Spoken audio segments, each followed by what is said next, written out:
Canberra, Australia, AP. A new bill was introduced in the Australian Parliament on Monday seeking to lift a 25-year ban on doctor-assisted suicide in 2 territories. Australia's sparsely populated Northern Territory in 1995 became the first place in the world to legalise voluntary euthanasia.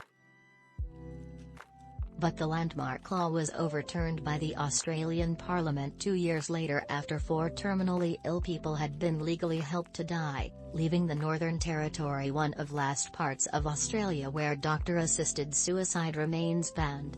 For too long Australians living in the Territory.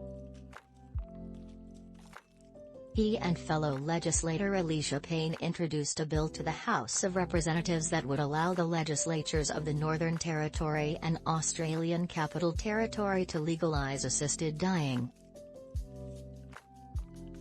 The 2 territories do not have the same legal rights as the 6 states, that have each legislated euthanasia laws in recent years.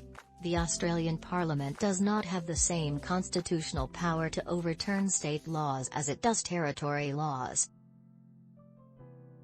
The 2 territories account for fewer than 1 million of Australia's population of 26 million people. Payne, who represents an electorate in the Australian Capital Territory, which comprises Canberra and 2 villages, described her bill as urgent.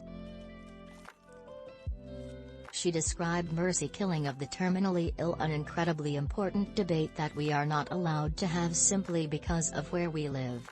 Conservative government lawmaker Kevin Andrews introduced the bill in 1997 that banned the territories from making assisted suicide laws. A Conservative government was again in power in 2018 when a bill failed to overturn the ban.